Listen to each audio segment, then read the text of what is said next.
चंपा, मैं तुमसे मिलने कल फिर आऊँगा। नरेश अपने कपड़े समेटते हुए बोला। नहीं, कल से मत आना। कल मेरा आदमी घर आने वाला है। मैं किसी भी तरह के लफड़े या बदनामी में नहीं पड़ना चाहती। चंपा नरेश से बोली। अरे नहीं, सूरत इतना नज़दीक भी नहीं है। उसके आने में कम से कम 2-3 दिन तो लग ही जाएंगे। नरेश चंपा को अपनी बाहों में कसते हुए बोला। चंपा बाहर छुड़ाकर बोली, 2 दिन पहले ही बता चुका है कि वह गाड़ी पकड़ चुका है। कल वह घर भी पहुंच जाएगा। नरेश मायूस होता हुआ बोला। जैसी तेरी मर्जी, दिन में एक बार तुझे देखने जरूर आ जाया करूँगा। ठीक है, आ जाना, चंपा हंसकर बोली। नरेश पीछे के दरवाजे से बाहर हो गया। अपने घर जाते समय नरेश चंपा के बारे में वह सब सोचने लगा जो चंपा ने उसे बताया था। चंपा के घर में सास ससुर और पति के अलावा और कोई नहीं था। चंपा का पति संजय अक्सर काम के सिलसिले में गुजरात की कपड़ा मिल में जाया करता था। वह वहाँ तब से काम कर रहा है जब उसकी चंपा से शादी भी नहीं हुई थी। संजय को गुजरात गए 2 महीने बीत गए थे। कस्बे में मेला लगने वाला था। चंपा संजय को फ़ोन पर बोली, तुम घर पर नहीं हो? इस बार का मेला मैं किसके साथ देखने जाऊंगी? माँ पिताजी तो जा नहीं सकते। संजय ने चंपा को गांव की औरतों के साथ मेला देखने को कहा। ये सुनकर चंपा का चेहरा खुशी से खिल उठा।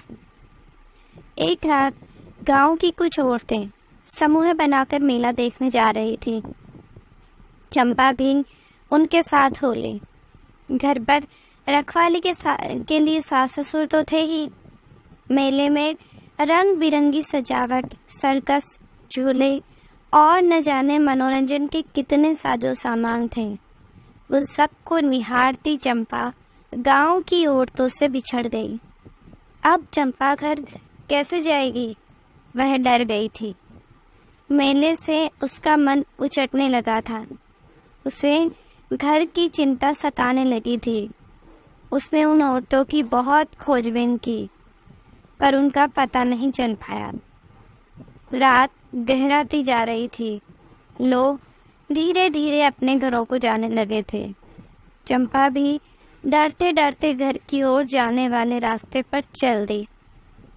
चंपा की शादी को अभी 2 साल हुए थे। अभी तक उसे कोई बच्चा भी नहीं हुआ था। तीखे नाक नक्श, होठ लाल रस भरे, गठीला बदन, रस की गगरी की तरह उभार, सब मिलाकर वह खिला चांद लगते थे।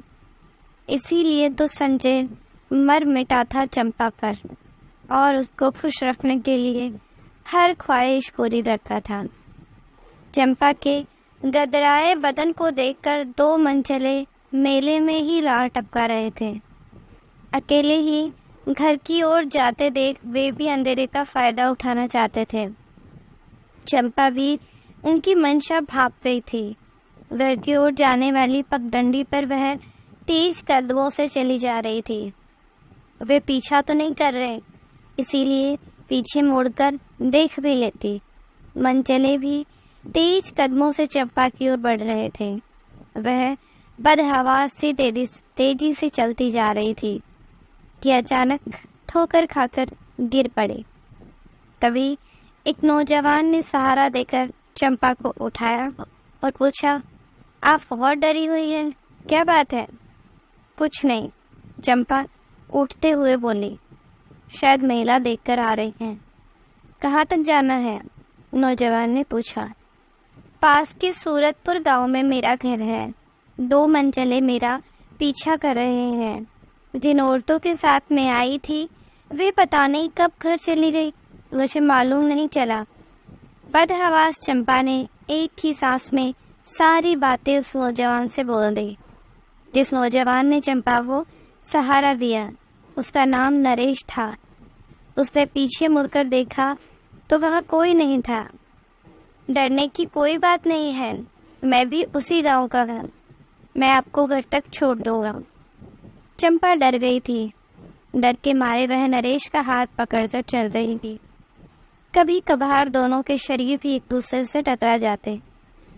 कुछ देर बाद नरेश ने चंपा को उसके घर पहुंचा दिया। चंपा ने शुक्रिया कहा और अगले दिन नरेश से घर आने को बोली। नरेश उसी दिन से चंपा के घर आया करता था। उससे ढेर सारी बातें करता। मजाक मजाक में चंपा को छूता भी था। चंपा को भी अच्छा लगता था। एक दिन नरेश चंपा के गाल चूमते हुए बोला, आप बहुत सुंदर है, मेरा बस चले तो। चंपा मुस्कुराकर पीछे हट गई। इसके बाद नरेश ने चंपा को बाहों में जकड़कर एक बार और गालों को चूम लिया। चंपा कसमसाते हुए बोली, ये अच्छा नहीं है, क्या कर रहे हो? संजय अक्सर घर से बाहर ही रहता था, इसीलिए चंपा की जवानी भी प्यासी मछली की तरह तड़पती रही। छुड़ाने की नाकाम कोशिश कर नरेश के आगे वे समर्पित हो गई। वे दोनों एक हो गए। दोनों ने जमकर गदराई जवानी का मजा उठाया। चंपा खुश थी। उस दिन के बाद से ये सिलसिला चल पड़ा। दोनों एक दूसरे के साथ मिलकर बहुत खुश होते हैं। एक दिन नरेश ने चंपा से पूछा, तुम सारी जिंदगी मुझसे इसी तरह प्यार करती रहोगी ना?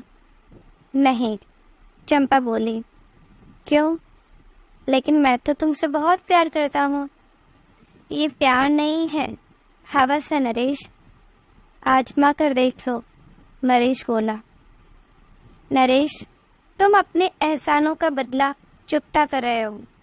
जिस दिन मुझे लगेगा तुम्हारा एहसान पूरा हो चुका है, मैं तुमसे अलग हो जाऊंगी और तुम भी अपनी अलग ही दुनिया बसा लेना। चंपा उसे समझाते हुए बोली। आज नरेश को चंपा की कही हुई हर बात जहन में ताज़ा होने लगी थी। कल संजय के घर पहुंचते ही उस एहसान का कर्ज चुकता होने वाला था। दोस्तों, आपको ये प्रेम कहानी कैसी लगी? प्लीज़ कमेंट में ज़रूर बताइए और हमारे चैनल को लाइक एंड सब्सक्राइब करना प्लीज़ मत भूलिए। Thank you.